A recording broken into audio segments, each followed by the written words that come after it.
All right, everybody. It is time for the And a Chaser Spirits and Beer Pairing Show. It is Wednesday, September 18th, 2024. Jersey Johnny coming at you with me, as always, is none other than Mr. Beer Samurai and Mr. Whiskey Whisperer. How are you, two gents, this evening? Slancha, how are you?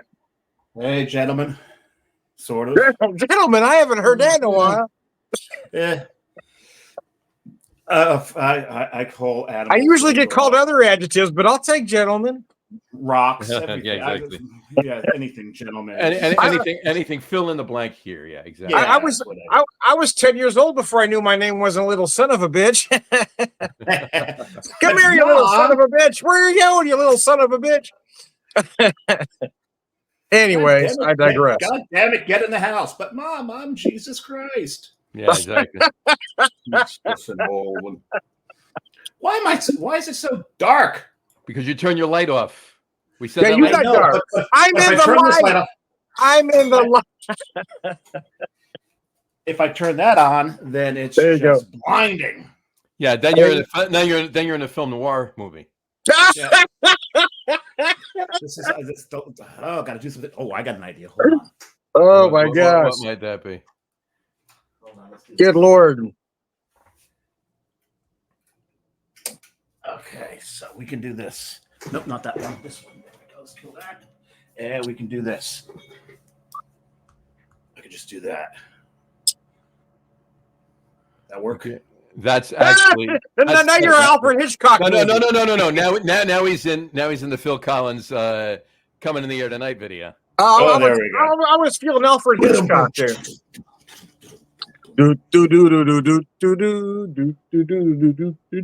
Anyways, I digress. I don't know how to get this to work. I could always try that light over there, but if I do that, I'll knock everything over. This is true. I think you're fine. Doug Smith just said, "And away we go." And away. I put the big one back on. Yeah, put the big one back on. That way Oh, mercy. The big one's out. When in doubt, always go with the big one. Always go with the big one. Yeah, there you go. This is my small flashlight. I don't have it. There you go. Hey, I'm thirsty and my ice is melting. So let's do this. Okay. John, you want to start first then? I'm going to start. Yeah, absolutely. I'm going to start. Go for it. Tell us what you're drinking, sir. What do you got? Tell us the theme first. Yes, I was about to do that. No Dave, worries, can you tell the theme quickly? I mean, I know that's not usually your thing to do something quickly, but can you? I can tell it quickly if I don't get 10,000 fucking questions. It is National Bourbon Heritage Month. Still National Bourbon Heritage Month. So happy National Bourbon Heritage Month. So we're doing another bourbon cocktail. Dave, while I start mine, you say what we're doing. So last show, I challenged the guys to do a bourbon cocktail using 2 ingredients. We've gone 2 weeks defining the word ingredient. Friggin' yay. So, but it's just 2 ingredients, and the matching beer has to use or include at least one of those ingredients that you're using in the cocktail. Right. So, John. All right. So I'm gonna start with the beer or your cocktail. I'm gonna start my cocktail because I had to. I'm just stirring because I made my cocktail. You had 2 cocktails already? I had, yeah. Well, no. Just having one. So I just made my cocktail. There we go. Okay, so. Ooh, very nice, very nice. All right, so what I did was a little Buffalo Trace bourbon. Very nice. All right. Oh, nice. There we go. I don't have it up here because it's in the fridge downstairs, but I had already put it in the glass. A lot less than you used the other day, Dave, but very little bit of my smoked maple syrup. You mean this stuff? Oh, nice. Okay. That stuff right there. Exactly. All right. My smoked maple syrup and my third ingredient, black walnut. I love those. Those are awesome, aren't they? I love those black walnut bitters. So you made a Manhattan. So I made a Manhattan. I thought you said no Manhattan. No, it's not a Manhattan. It's not a Manhattan because I didn't use any vermouth. So vermouth in it. It's not an old fashioned because there's no simple syrup or orange in it. All right. Okay. It's a Jersey. I call it a Jersey Johnny. I call it a Jersey Johnny. That's clever and very. The only thing is, if you order at the bar, you'll get it 15 minutes later.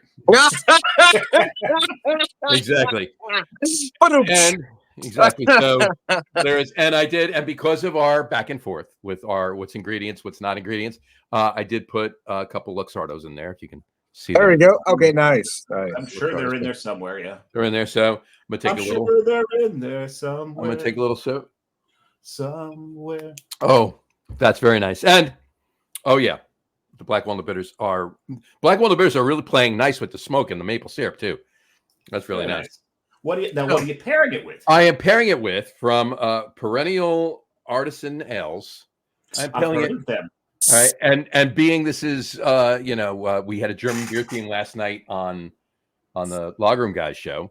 I'm pairing it with a Dunkel, but I'm pairing it with a black walnut Dunkel. Oh, you went black walnut rather than a maple beer. I like that. You went unexpected on us. I went unexpected. There you go. Everybody would have put dollars to donuts. That I would have had a maple beer. That you would have had a maple beer. I went black walnut Dunkel. So there you go. I'm pouring it right now so I can take my obligatory picture. There you go. Black walnut Dunkel. So, Tom, you got yours? Yeah, I'm ready. Can I start? Go for it. Yeah, go right ahead. All right. So here's the thing. I'm going to show you. So I had an idea. Let me tell you about the beer. Congratulations, Tom. I have to show you the beer for the cocktail to make sense. But so the beer's called Sugarwood Baklava. It's a limited release from Boulevard that contains maple and pecans. Nice. So I tried to do this. So I tried to do this cocktail on. You've done Boulevard. That's so I tried to do this cocktail I call sticky bun, but I had an idea. If I melted some caramel, I could drizzle it around the glass and make it pretty. It turns out I can't do that. I can make caramel and I can put it in the glass, but I couldn't find a way to make it look pretty. So what I have is a very ugly glass, but it does have some caramel. So I'm going to show you this cocktail, warts and all. Who we got going there? Hey, I don't mind the look of that caramel. I'm absolutely. So I got this big caramel chunk in here, as you can see. This big old caramel chunk. So here's what I got in here. Here's what this drink is. It is the Knob Creek Smoked Maple Bourbon at 90 proof.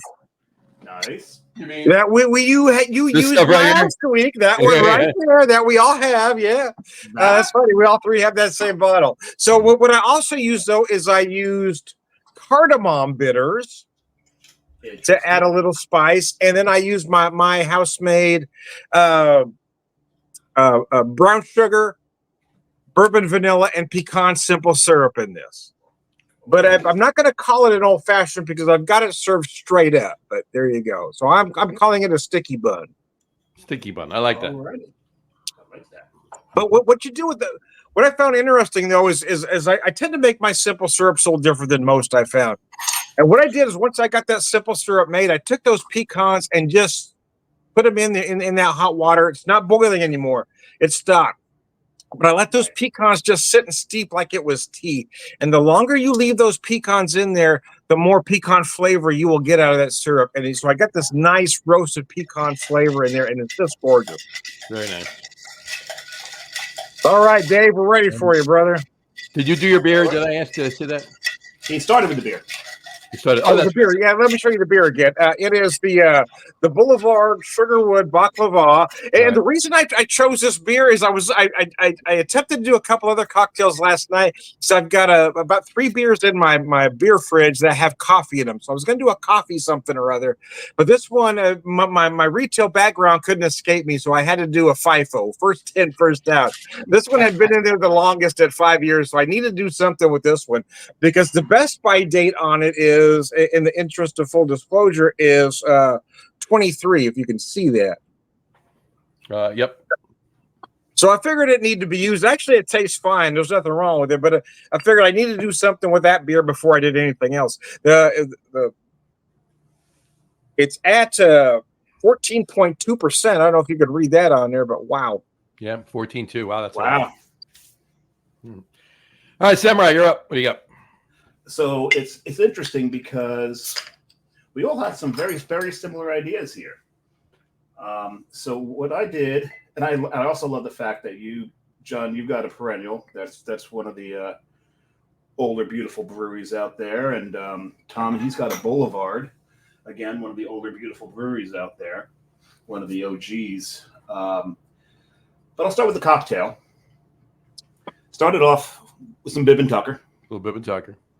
Yep. So we're going to do some Bib and Tucker in there. This is the 6-year barrel-aged version of that. And then what I did is a couple of days ago, I made some really strong coffee. Drank a cup of it, but I kept the rest of it. I'm glad I didn't do the coffee one now. Okay, I didn't know you were doing coffee. Nice. Well, we all decided to then go with maple. So we've got maple going in here. So I did go with the sugar bobs, and John knows that I tried to make this cocktail over the weekend. And as usual, put in way too much of this stuff. You only need a little goes a long way with that maple syrup. Yep. So what it is I've got it's 2 ounces of the Bib and Tucker, it's 1 ounce of the coffee, and it's a mixing spoon, about a tablespoon of the maple syrup. That's about right. Oh, gotcha. Okay, nice. And so this, having bourbon, coffee, and maple syrup in it, I'm calling this the Kentucky Morning. Oh, nice. I like that. That's a great name. Yeah. That's the name of this one. And I got to say, this came out so much better. I can actually taste the coffee, which last time I couldn't. If I was to change anything, though, I might up the coffee just a little bit in this. Just a little bit.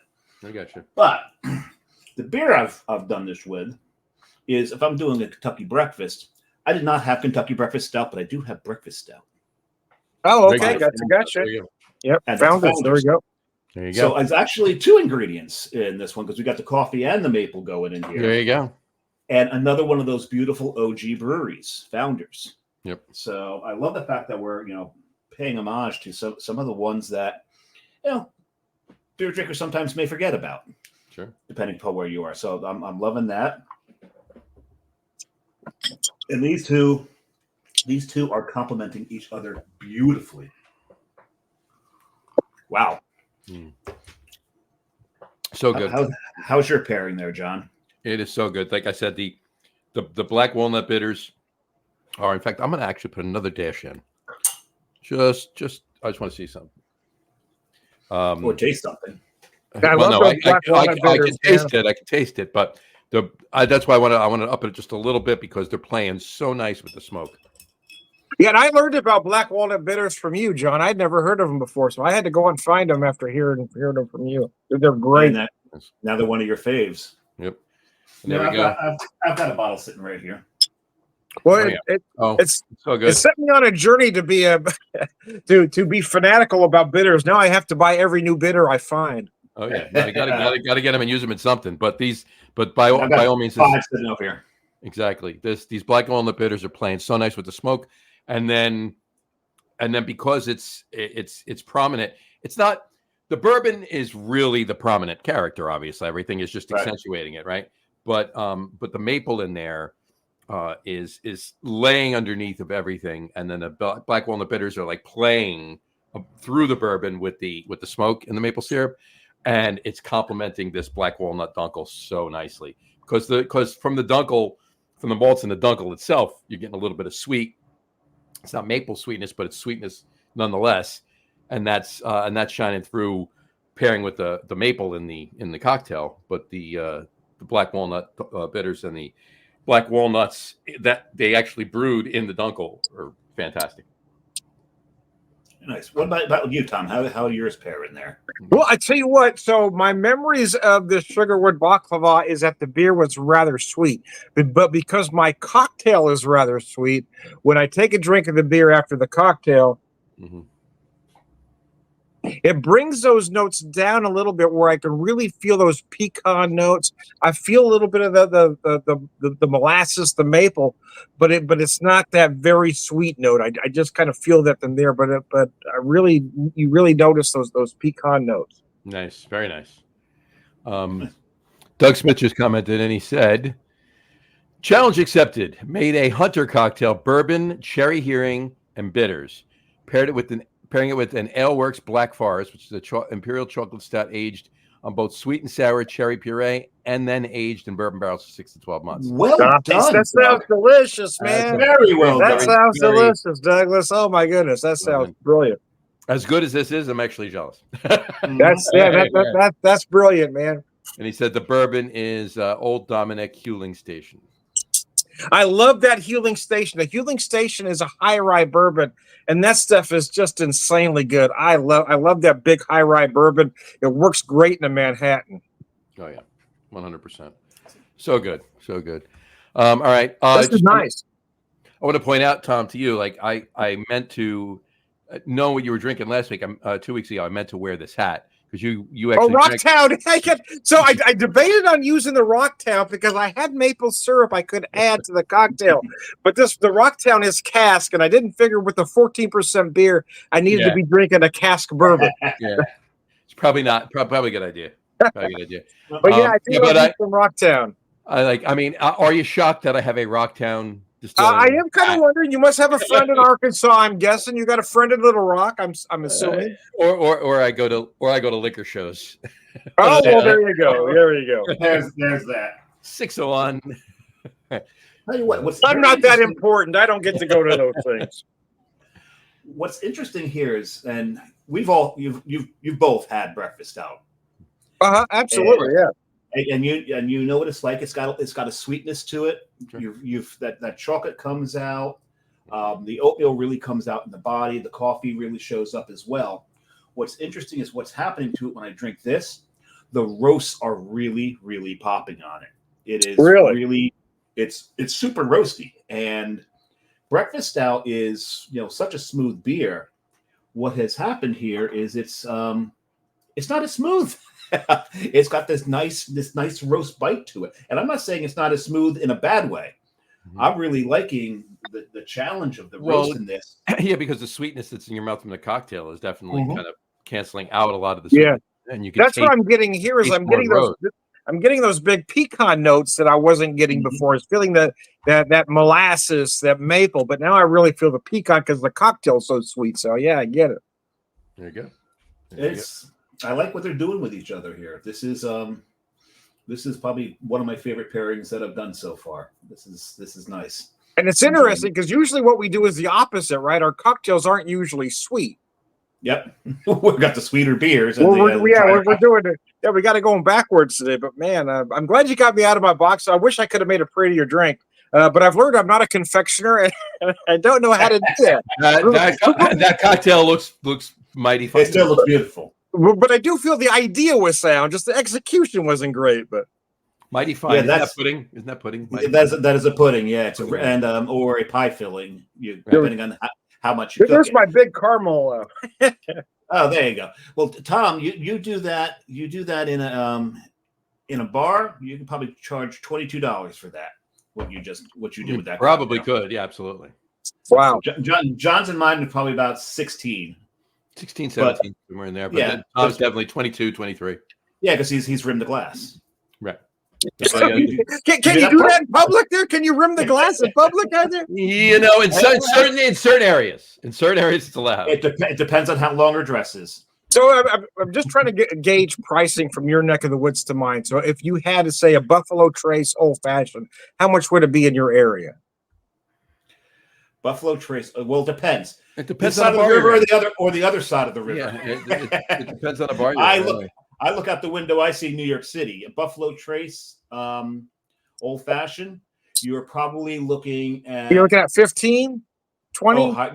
No, that's at least 18. In New York City, that's at least 18. New York City, it's 18. Jersey, 14. 14 to 16. Yeah. Depends on the bar that you're in. I'm just trying to gauge your pricing to mine. Okay. Well, the fact that you're specifying Buffalo Trace, that's. Well, I knew that was a bourbon we all know. Yeah. Right. But it's also not a well liquor, right? So it's not a well liquor, but it's also It's also not a well liquor, but it's not top shelf either. Yeah, exactly. Yeah, that's kind of what I was getting at. Yeah. But you're still paying for them to reach up for it, right? Yeah. Oh my God, there was this one bar I worked at. I was a valet, and one of the runners. At the end of the night, the bartenders were done for the day. The runner would take over doing the bartending. And what he'd do is grab a shaker. He wouldn't look. No one else would look. And he would go. He'd hit the speed rack, grab bottles, and just shake them into the thing. So you just see him doing this. So the drink became known as Rick's Balls because he held it down around the waist level. It's also if you is this, by the way, is that the bar you're speaking of? Is that the one like right here? No, it was the Polo Club. Oh, it's the Polo Club. Okay. Because if you do that in Bar Anticipation or any other bar in New Jersey, it's called a Jersey Turnpike. Jersey Turnpike, right, is what they call it, because it never ever has a combination been put together on accident that tasted good. This is put this way: most of the Jersey Turnpikes or Rick's Balls that I've had, I'd rather drink this stuff. I'd rather drink Mallory. Yeah. Autocorrect. I just autocorrect. My mouth autocorrect. My mouth autocorrects Malort. Malort. I've drank that before. Would you drink it again, though, Tom? Funny. Yeah, exactly. That's the quick question. Not before a shot of penicillin. Yeah, funny story about New Jersey Turnpike. Right now, we all know the classic Jersey Turnpike. Not that it's a classic, but the classic story of having a. Do you want a Jersey Turnpike? It's the bar mats, right? It's all the liquor and all the crap in the bar mat. You just dump it into the thing and you pour it out. That's a Jersey Turnpike, right? So, got it. So now, funny story. Now, Jersey Turnpike. So you're in Jersey, right? Okay. I'm sitting in Boston. This is years ago. I'm sitting in Boston, and of all places, I'm actually sitting in Cheers. Okay. Oh wow. On Beacon, right? And I'm sitting at the bar. It's late at night. There's 4 or 5 other people. We're closing the place, walking. We actually were walking back to the hotel. We've done all of our bar hopping. All the good cocktail bars and all the good beer bars are closing, but Cheers stays open late. So let's have a nightcap in Cheers before we get back, right? So stop in there, nice. Sit at the bar, and the bartender. We have our drink. She calls. We probably had 2. She makes the second one. Right at last call, right? And then she starts cleaning up while we're sitting there, but we're talking to her, everything else. And she actually poured the bar mats into a pitcher. I don't know why that's part of what they were doing, or maybe that she was just doing that. I guess she didn't want to dump them right in the sink because she was cleaning in the sink. Like it wasn't. Okay. All right. So she was using that to clean glasses. So she poured them in a pitcher. I guess she was going to dump it out back, whatever. And she just wanted to carry the bar mats back there. And she pulled it up. She probably had almost half the damn pitcher filled with shit that was in all the bar mats, right? Oh, gross. That's disgusting. She looks You're at making us my OCD go nuts right now. Now, we hadn't even told her we were from Jersey. That never came up, right? We were just BSing with her, right? Nothing on us screamed of Jersey. Hadn't handed her credit card, license, nothing. She had no idea we were from New Jersey. She actually said, would any of you like a Jersey Turnpike? In Boston. In Boston. In Boston. That's funny. Maybe it was your accent. Yeah, did you ever say WATER in front of her? What's more, water? Exactly, water. No, I did not. I did not give away. I did not give away the Jersey. Because that word, water, WERTER, by the way, is the way it's pronounced in Jersey. Water will always water. WARTER. Water. Oh, gotcha. Okay. Water. Or because it's not going to come up in a bar, but the word drawer. Everyone says drawer. We say drawer. It's one syllable in Jersey. And also, so is the city of Newark. It's I say Newark. I say Newark. I grew up at the closest point, southwestern point of the town I grew up in, and the closest point northeastern point of Newark were probably a mile away. All right. You only had Kearney in the way. Kearney and Belleville, like that, and the river. Yeah, there's just one midget with a mallet that stood in the way between in the beat. That's it. It was a Kearney. Right. But my point is, I say even growing up there, I say Newark, right? But the Jersey way is Newark, Nork. Oh, really? Okay, I would have never known that. Okay. Yeah. Where are you from? Newark. Yeah. Newark. Where are you going tonight? I'm going to Newark. Newark. No one goes to Newark at night. Yeah. Well, unless you're going to a concert at the Rock. What the hell happened with Tom? I don't know. He's gone. It wasn't my turn to watch him. He left and came back. But he left and he came back and he came back. I just had to do something. Relax. I'm not going anywhere. You can mute. He had to go rim the glass. Well, I heard you can do that here. You can do it off camera as much as you want. All right. Another on YouTube, Neil. Barbecue with Neil. Neil is watching. Hi. Hey, Neil. Cheers. Thanks for watching. Thanks for tuning in. Cheers. Hey, Sluncha, man. Sluncha. Mm. It's Saturday. Saturday's the first day of traditionally the first day of Oktoberfest. So, Prost. Zumfall. Zumfall. So I gotta go on Neil's YouTube page and check out some of the barbecue he's got going. You count on me doing that too, Neil. Yeah, so I am rather excited. Right after the show, I got another show to do after this, but after that, I will go on. Yeah, gotta check it out. So a lot of the places where we're heading to in Columbus, Ohio, are having their Oktoberfest while we're there. So I'm rather excited about that. Which one? And there's a couple we can hit in. We're spending a night in Indianapolis, so I know there's one there as well. Oh, so you're talking about Hofbrau? No, there's the Gugman House in Indianapolis that's having their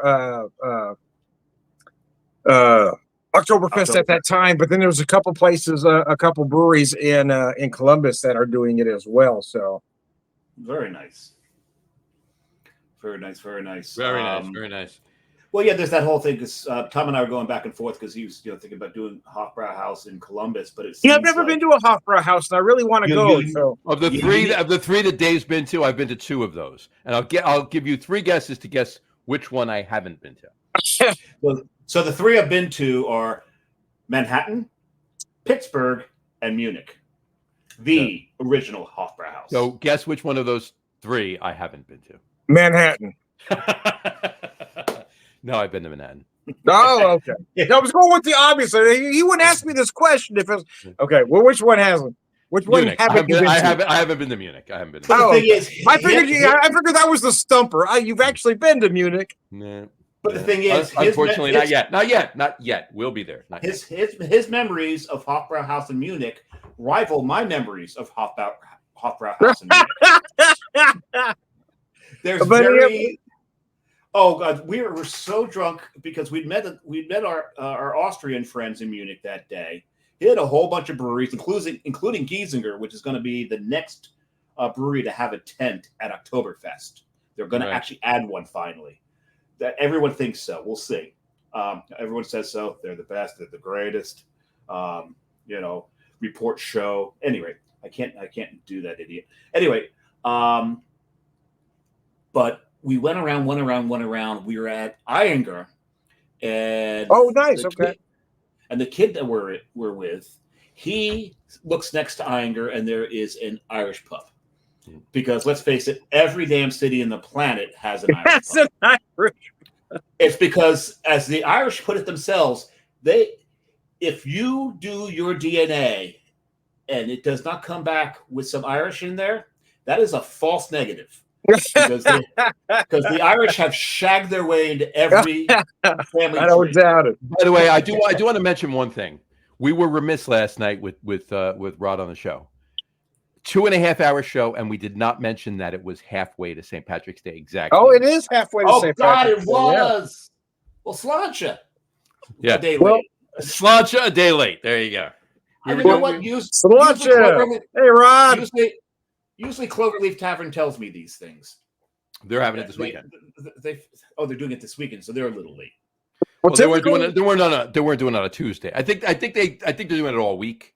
But I think the main thing is like all weekend. Yeah, but usually I get this is you're an alcoholic when your favorite bar texts you constantly. I must have missed that text, but anyway. No, my favorite bar still texts me. My favorite bar used to text me when I lived 3 blocks away. Yes. Well, typically when we go out of when wife and I go out of town, we never hit any chains. But because I've never been to a Hofbrau House, I really want to hit that one. You can't really call Hofbrau House a chain. I don't call it a chain because they're brewing their own stuff there. Yeah, there we go. There's only in all of the Hofbrau House locations. The one in Pittsburgh, the one in Manhattan, the one in Columbus, the one anyone. Okay, they all brew their own beer except one for two beers a year. That have to be brewed in Munich. That have to be brewed in Munich. And that's the Maibach and the Märzen. The Märzen, yeah.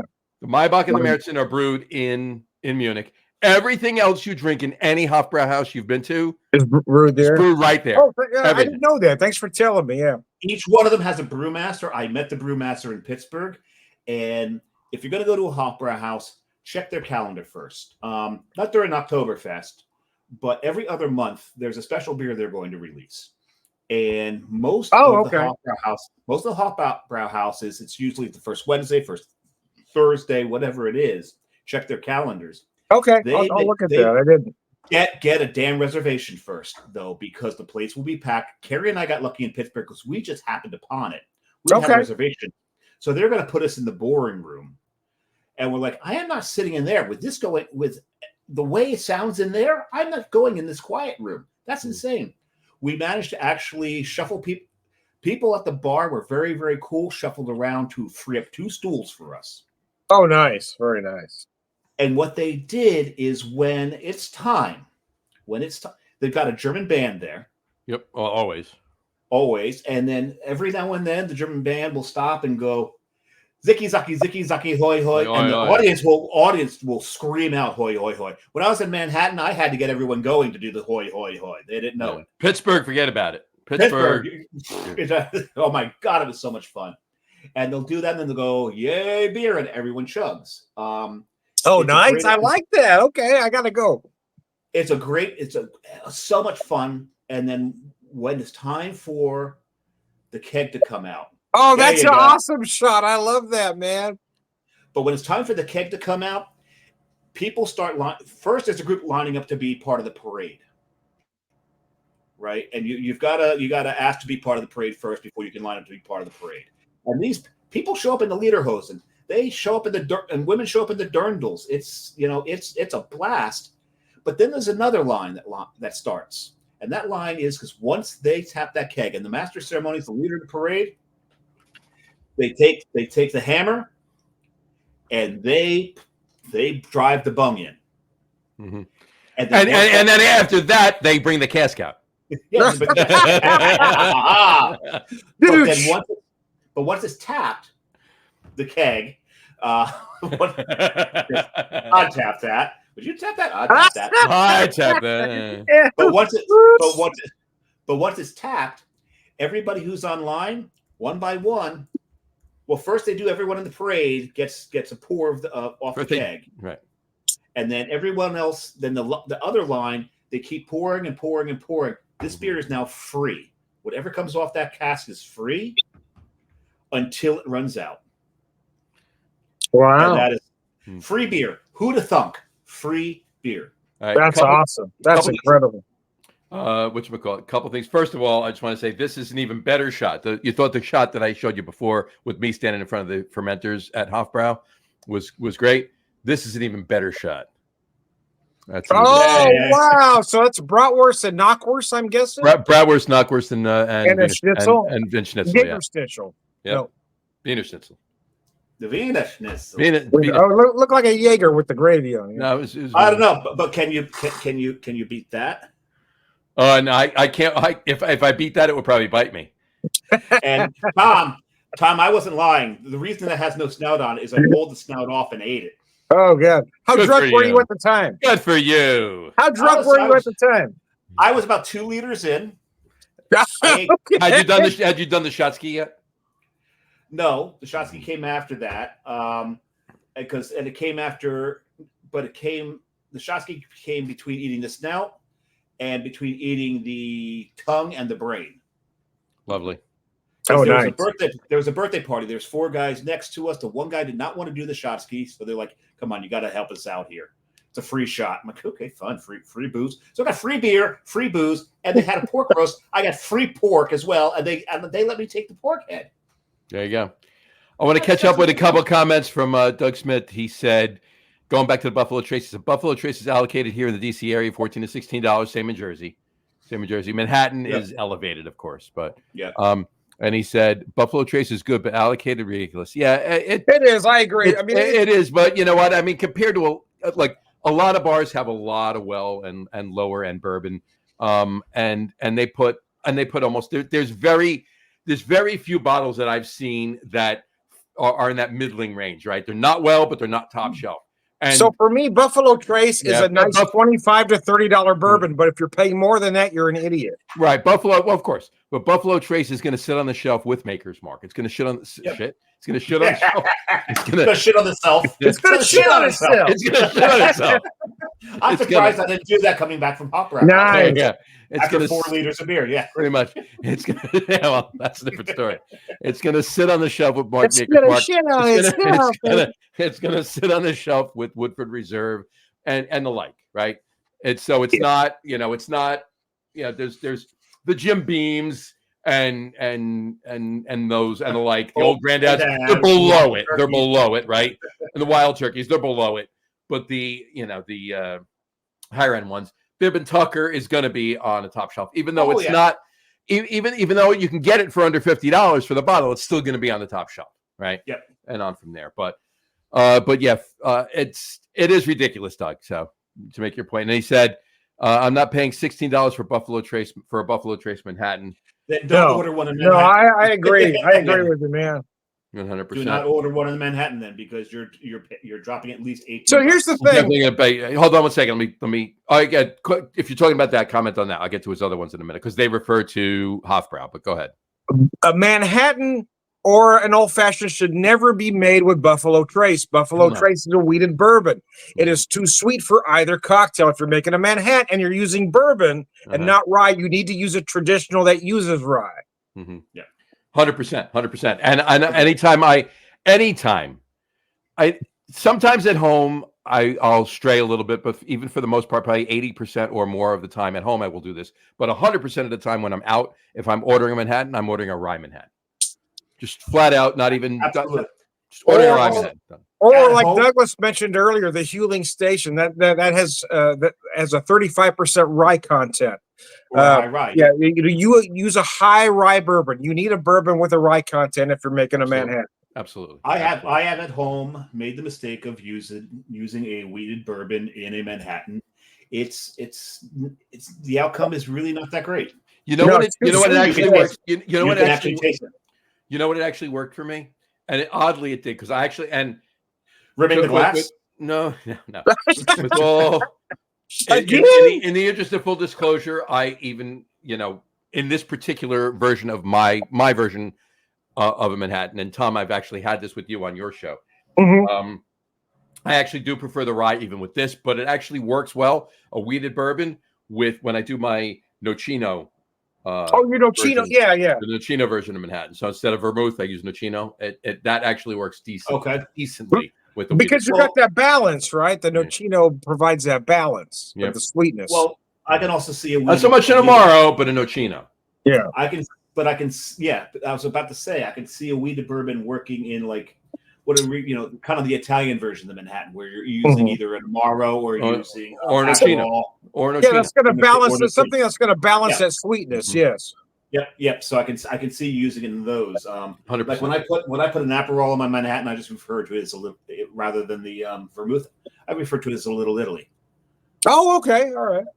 I like that. Yeah. All right. So it's in Manhattan. Little Italy is in every. They're Little Italy in every goddamn city. Well, you know what? No, you're right. There's obviously, and to be honest with you, I love Little Italy in Boston. It's fantastic. Hanover Street. I was going to say, even the Irish-centric Boston has a Little Italy. Hanover Street in Boston is amazing. If you've gone to Boston, you haven't walked down Hanover Street, you're an idiot. Go. Walk down Hanover Street. They have one of the best cannolis you're ever going to have in your life. And it's not at Michael's. It's not at Michael's. It's not a little window. It's just a little window. If you have to walk in to get it, no, you're standing on the street online to go to a window. Well, and for years, my favorite was actually across the street from Michael's and down a block and a half, and that was at Modern Pastry. And that cannoli was fantastic. All right, and I'll speak Jersey for a minute. That cannoli. But you know the window I'm talking about. I know the one you're talking about. But the best cannoli right now in Boston, if even at that window, up the side street in the 2 blocks between Michael's and across the street Modern, the side street in between those 2 blocks, if you walk northwest, All right, so you're walking. If Michael's is here, you're walking down. Yeah, because Hanover Little Street Italy's towards at an angle. right, and you're walking down towards Modern Pastries on your right, on your left. The first block you get to, make a right and walk a block. Right in front of you is Bova's. That's the best cannoli right now. Bova's or Bobas? Bova's, B-O-V-A, Bova's. Oh, like cows rather than Boba Fett. Right, correct. Okay. Boba tea? Or Boba. Not Boba tea. Not Boba tea. The only thing I'll say, the only caveat I'll give about Italian food in Boston, the pizza, the sauce is too sweet for me. Mm-hmm. That's the only thing. There are a couple of, and I'll even tell you. I'm going to tell you my favorite pizzeria in the Italian section of Boston. It's not on Hanover Street, just off, and the sauce is not that sweet. It's actually probably the best pizza in Boston. And I won't go there on the show. I'll tell you later. You know, here's the whole. I'm not giving. No, don't give that away. But here's the whole thing. We were talking about Little Italy's across the world. Mm-hmm. Boston's, they don't call theirs Little Italy's, the North End. North End. It's the North End. So it's not a Little Italy per se. They call it the North End. Yeah. So you got to go to the North End. Whereas you say North End, it means Little Italy. It means the entire section. But even San Francisco calls their little like four block thing Little Italy. Sure. You know, so, but Boston's one of the few that has a Little Italy. They don't call it Little Italy. It's not Little Italy. It's the North End. It's the North End. Yeah. Right. I have a fire department T-shirt. It's Engine 8. It's Engine 1, Truck 8 on Hanover Street, and it says North End. And it's got nice. It's got two guns like the Sopranos or whatever, and that kind of stuff. Yeah. If you go to Boston and that's where Little Italy is, they're probably going to send you in the wrong direction just because you didn't call it. If you say Little Italy, they're going to send you down to New York. Well, you're going to have to go back down 95, about 3.5 hours, and you'll be at Little Italy. There you go. Or they're going to put you in South End. Just to teach you a lesson. Yeah, let's sing it out of South. Yeah, there you go. You take Dorchester down. Yeah, take Massachusetts Ave down into Dorchester and get out and walk 3 blocks around, and you're good. Once you get past the hospital, you're right there. You're right there. You're right there. Your best bet is if you can't find it from there, just walk into any Irish pub and ask for Little Italy there. There you go. You're gonna get your ass kicked. Doug Smith also said he's been to Hofbrau in Munich, Newport, Kentucky, Pittsburgh, Pennsylvania, Cleveland, Ohio, Las Vegas, Nevada. Go, Tom. Hofbrau is great. And then he did correct me, and I did know this, but it's only one. Oh. Vegas does not brew. Of course they don't. Because everything in Vegas. Of course they don't. Because everything in Vegas is a fucking facade there. But I do apologize, Doug. You're 100% right. Vegas is the only one that doesn't brew their own beer. They get it from elsewhere. So he's been to 2 of the 3 I've been to, and the one that I don't remember walking into. I do remember, I remember stumbling out of it. Okay, let's see. You've been to Munich. I haven't. Neither of us have been to Newport. We've both been to Pittsburgh. I've been to Cleveland, but I haven't been to Hofbrau in Cleveland. Well, I've been to Cleveland. I've never been to Vegas, and so wait, Doug, you haven't been to Manhattan? You haven't been to one in Manhattan? You got to come out. Come out. We'll go. Tom will come up too. John will get John. We'll get Rod. We'll all go. It'll be a shit show, but we'll all go. There you go. That's going to get ugly, man. That's going to get ugly. No. That is probably the only way to make Manhattan Hofbrau fun. It's Manhattan Hofbrau. It was like it's a little stiff. If you've been to other, it's not. It's stiff's not the right word I would use for it. It's a little tame, uppity, pretentious. I don't know. No, pretentious is not the right word. It's a little too hipster. It's a little hipster. Too, okay. You could picture every single one of these people being, Instagram influencers. Yeah, fair enough. Okay. Yeah, it's that kind of crowd. It's a crowd that doesn't really understand where they are, what they're doing, what they're drinking, what they're eating. Right. They're there just because they could get a table. They can get beer in pitchers or in 2-liter Stiegels. In Manhattan, the Stiegels are plastic because you kind of probably have to. No, you got to do that in Manhattan. You can't. That crowd, you can't give them glass. But the one he said he has not been to New York City one. Doug, we have to plan this out. We got to get the 3 of us, the 4 of us. Okay, the 4 of us, John, Rod, and anybody else. we're never getting Tom to New Boy, York. that would be a party. Oh no. We're getting not only are we getting Tom to New York, we're getting Tom to New Jersey, and it's going to be the same trip. So we're going to make that happen. And I know it's going to be at least 2 or 3 years from now because he's leaving Missouri in 2 days and going to Ohio. So we got to wait at least 2 years before we can make this other thing happen. Before he can reset. Yeah. we may be able to make it happen sooner than you think. All right. Oh, very cool. Because that'll be a blast being there and showing that Hawkbrow house. This is how you do it. This is how it's supposed to be done. I mean, I tried after 4 liters. I was done trying. Actually, I was trying even harder, but failing. No, you were trying, but you failed. That's what it was. That was a hard fail after 4 liters of beer. Mm-hmm. I do want to put one other thing up too. Doug just said Dave is correct. Yes, he 100% is. It's North End in Boston. It's also Federal Hill in Providence. Oh, he's absolutely Fed correct. Fed Hill in Providence. Now, I love Fed Hill in Providence. I do. I love North End in Boston much more than Fed Hill in Providence. Well, there's so many more options in North End. Well, it's Fed Hill is a lot smaller of an area than. But here's the thing: there's much more. I find a lot more character in Fed Hill because it was and probably still is mafia run. Oh, no. Well, you might know. Probably. Got some relatives in there. Probably. I'm not Italian, so no, I don't. John might, but no. I thought you had a little Italian in there. But man, yeah, Fed Hill. Fed Hill's a lot of fun. I like Fed Hill. You gotta love it. Gotta love it. And Rod J just tuned in and he said, "Cheers, guys! Hey! Cheers, Rod! Rod. Awesome show last night. That was great. You're getting back on soon. That was fantastic." I gotta say one thing, Rod. And to quote the Beer Whisperer after the first time we had him on the show, I gotta admit, the first time we had Tom on the show, you passed out, and it was just me and Tom. I had to call out of work, and Tom texts me in the morning. Go, I gotta admit, this morning is rough. I said today really hurts. Fortunately, my boss understood. Hey, you're your own damn boss. Oh hell no! Oh hell no! Your boss is right next to you. Oh mercy! Doug just said Rod J was hilarious last night. Absolutely, Doug. Rod J is a great guy, man. I don't think I've ever laughed so much on one show. That was a blast and a half. We can't wait to have him back on. 100%. What just happened? I don't know. I just got bigger. There you go. The rest of you lost the rest. There we go. Now we're back. John types, and all of a sudden he's the star of the show.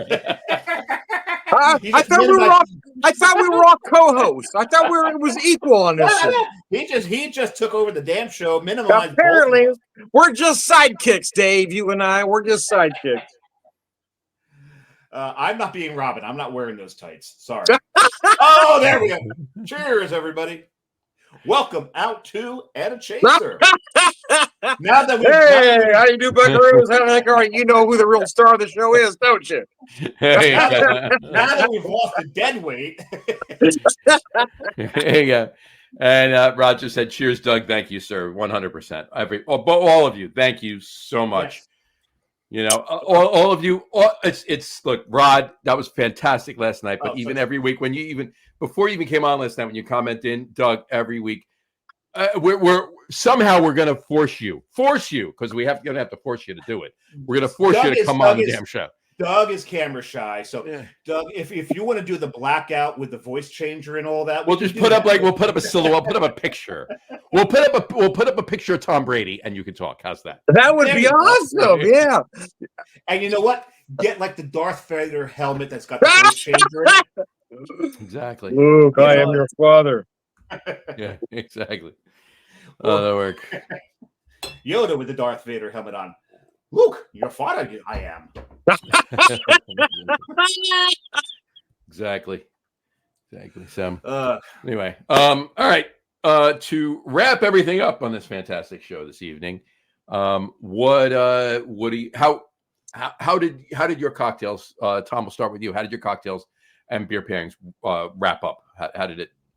Yeah, well, again, because that cocktail was so sweet, it really took the sweetness out of that particular beer to really make those pecan notes stand up. Mm-hmm. So it actually, I feel like it worked well. Nice. And yeah, I mean, it's a very sweet beer. It's at 14%, so you got those big malt notes, but sometimes those pecan notes were kind of hidden with all that sweetness. But with that sweet cocktail, hey man, here we are. And what do I know? I mean, it's a 14% beer, 90 proof whiskey. I'm a little buzzed at this point, so take everything I say with a grain of salt. I never take anything you say with a grain of salt, Tom, ever.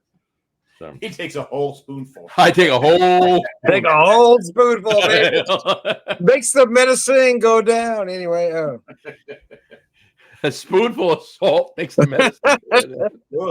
That's well, if you got it, you got it. I mean, at least you won't get cramps. Depends on your medicine, I guess. This is true. Dave, yours? So my cocktail wasn't that sweet because I really, I was able to get the right measure for the maple syrup this time. So I managed to get a little maple flavor into the cocktail, but the smoke was more pronounced than the maple, which is what I wanted. Mm-hmm. Right. So it was more of like a bacon kind of feel than a maple. Oh yeah. Feel. Oh, 100%. Yeah, absolutely. But because you put too much into it, then it's just all maple syrup with some smoke. So I got the right level this time. But what it did with the beer is, even though the cocktail wasn't all that sweet, it really accentuated, as I mentioned earlier, the roast in the beer. Right. It really turned this into like an old school imperial stout. Mm-hmm. Nice. Okay, that's interesting. Where those, like Yeti, where it's really punching you in the face. It killed all the maple in the beer. The oatmeal was there, but man, it was just those roasts. And even the chocolate was really, knocked down a little bit. Yeah. So it really took a lot of the elements of what makes a breakfast stout out of it, which was interesting. But I really did enjoy the pairing too, because Founders, I can never remember the base beer for breakfast stout. John, one of the last days at 381, you had it on tap, and I can't remember the name of it. The base beer for Kentucky for breakfast stout. For breakfast stout. For breakfast stout. Yeah, that base stout that they make before they turn it into breakfast stout, KBS, CBS. Well, yeah. What the hell was that? It's got like it's got that eagle logo on the label. Yeah. What the hell is that? What the hell is that called? But at any rate, I might even have it. Actually, hold on 1 second. Keep talking. I would love to try this cocktail with both. I've done with breakfast stout. I'd love to try it with KBS. See what happens when you got that bourbon barrel aged, and then also try it with CBS to see what it does against a maple barrel aged version of breakfast stout. Mm-hmm. Because we got 3 different things, and all of them are going to pair with this cocktail I made, right? With the Kentucky Morning, and I'm really happy with this name, by the way. So I really want to see that. So one of these days, and why did Tom just go sideways? I don't know. So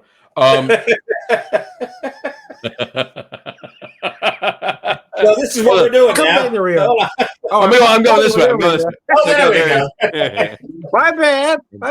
I was trying something different. It didn't work. What I was thinking about too, it's the Imperial Stout, but they don't. There it is. But the Imperial Stout is not the base for breakfast stout. I think. No, there's another one. That's right. The Imperial Stout's got the eagle logo on it. It's almost a Polish eagle because it's got the 2 heads. Yeah. But it's not white. Otherwise, you get the idea. But yeah, that's the idea. I think I honestly, if I'm not mistaken, and I could be. So you had it. You had it at 381 one of the last nights. I think we had the Imperial Stout. I think that's what you're thinking of, but no. There's another name for it. I'll think of it. I'll have to go back. We'll figure it out. We'll figure it out. But so that's what happened. What happened with yours, John? Fantastic. The black walnut bitters just kept playing so nicely with that smoke. It actually kind of almost towards the end there actually overpowered the and in a good way the smoke. So the smoke dissipated a little bit. The black walnut took over, and it could have just been the black walnuts flavor in the dunkel that I was drinking too. That, but it just it lended so much of a hand to making the completion of the pairing and this last sip that I'm going to take right now of the Dunkel. Perfect. It was nice. There you go. All right. The next show we do is not going to be during National Bourbon Heritage Month, so we might move on to a different spirit. We might not. We might move on. We've also got opportunities for. We're talking about having some guests on the show, and we might have a guest. Exactly. So we might have a guest. And we'll see more on that as we confirm any of that up. Just pay attention to the Facebook page, and we'll post on there what's coming up. Especially if there's a guest, we won't make you wait until just before the show to see what it is. We'll let you know ahead of time. If you don't see something a week before, by next week. Obviously, it's just three of us. So you can come and enjoy coming on with us. We won't make Tom drink agave. Well, actually, he likes agave spirits now, but we're not going to make him drink it again. No, we won't make him drink it again. But maybe we'll do something a little different. I got a couple ideas, but we'll talk about that. Okay, we'll let Johnny run the ideas. But here's one thing, everybody remember: tomorrow. Mm-hmm. Tomorrow's a very important day on the calendar. Very, very important day on the calendar. It is International Talk Like a Pirate Day tomorrow. Make sure you last year it fell on a Log Room Guys show, so we talked like a pirate all night. So make sure you're ready. Which kind of got old quick, but we did it. Make sure you got some rum on hand. It's funny. Because Carrie's aunt gave us this bottle. She's like, "Oh, there's this Canadian rum that I have." It's Cañada. Which means Canadian rum. Yes, because I like Canadian rum. When I think rum, it's very polite. Canadian rum is very polite.